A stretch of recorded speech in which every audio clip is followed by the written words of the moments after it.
Hello दोस्तों, आपका scary talks YouTube channel पे स्वागत है। आज हम देखने जा रहे हैं भूतिया कब्रिस्तान की कहानी। तो चलिए बढ़ते हैं कहानी की ओर। हेलो दोस्तों, मेरा नाम है रोहित। यह कहानी मेरे ऊपर आधारित है। दोस्तों, ये कहानी ज़्यादा पुरानी नहीं है। मैं एक कंपनी में काम किया करता था। मुझे किसी भूत प्रेत पे विश्वास नहीं था। मैं भूत प्रेत को बस दिमाग का भ्रम मानता था। लेकिन मेरे साथ ऐसी घटना हुई कि मुझे भूत प्रेत पर विश्वास करना पड़ा। तो हुआ यूँ कि एक दिन कंपनी में काम बहुत ज़्यादा बढ़ गया, तो इस कारण मुझे घर जाने में देरी हुई।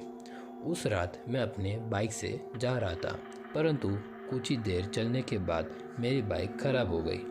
मैं एक ऐसे सुनसान रास्ते पर फंसा हुआ था जहाँ ना ही कोई नेटवर्क था और ना ही कोई गाड़ी आते जाते दिख रही थी। तो मैं अपने बाइक से उतरकर बाइक को पैदल ही लेकर चल दिया, इस उम्मीद से कि आगे चल के मुझे कोई दिखे और मेरी मदद करे। ऐसे ही चलते चलते मुझे एक बस स्टॉप दिखा और मेरे मन में यह ख्याल आया कि क्यों ना थोड़ी देर आराम किया जाए। तो मैं उस बस स्टॉप पे जाकर बैठ गया। कुछ देर बाद एक साधु आकर बैठ गया। वह अजीब तरीके से बीड़ी फूंक रहा था। मेरी आदत थी कि मैं किसी भी इंसान से घुल मिल जाता था और बिना कुछ सोचे समझे उस इंसान से बात करना शुरू कर देता था। मैंने उस साधु से बात करना शुरू किया और बातों ही बातों में मैंने उन्हें कह दिया कि बाबा, मैं किसी भूत प्रेत पे नहीं मानता। तो साधु ने कहा, तुम भले ही भूत प्रेत को मानो या फिर ना मानो, लेकिन तुम यह नहीं कह सकते कि भूत प्रेत नहीं होते, जबकि भूत प्रेत होते हैं। इस बात पर मुझे थोड़ी हंसी आ गई। फिर मैंने कहा, अगर भूत प्रेत होते हैं तो हमें क्यों नहीं दिखते हैं? क्या आप मुझे अभी कोई भूत दिखा सकते हैं? तो साधु ने कहा कि अगर यही तुम्हारी इच्छा है तो ठीक है, चलो मेरे साथ शमशान घाट की ओर। मैंने कहा ठीक है, और हम दोनों शमशान घाट की ओर चलने लगे। तो चलते चलते मुझे थोड़ा डर लगने लगा, और फिर भी मैं अपने डर को कम करके आगे बढ़ते ही जा रहा था। कुछ देर हम दोनों शमशान घाट पहुँचे। शमशान घाट में अभी कुछ लाशें जल रही थी।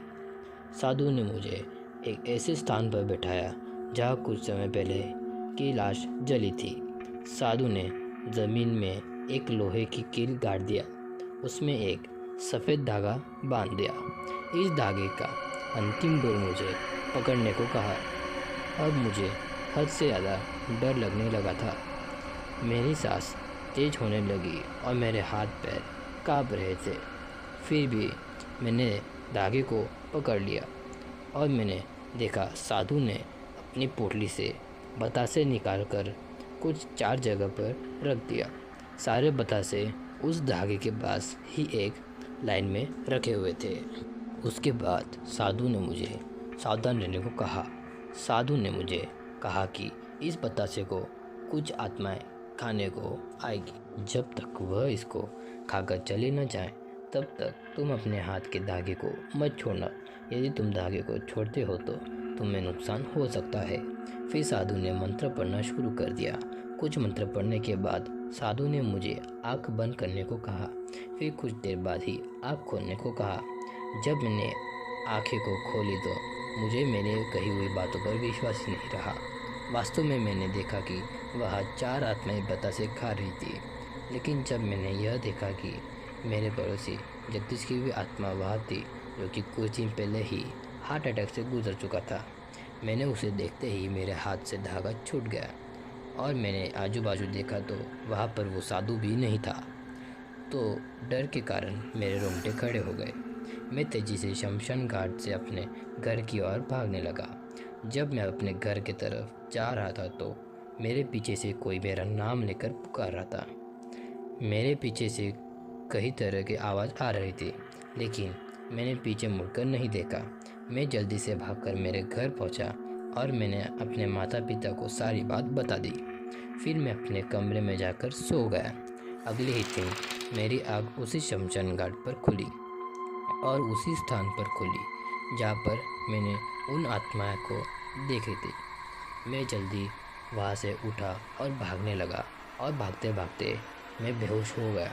और अगले दिन जब मेरे आँख खुली तो तब अस्पताल में पाया गया। तो दोस्तों, आज के लिए बस इतना ही।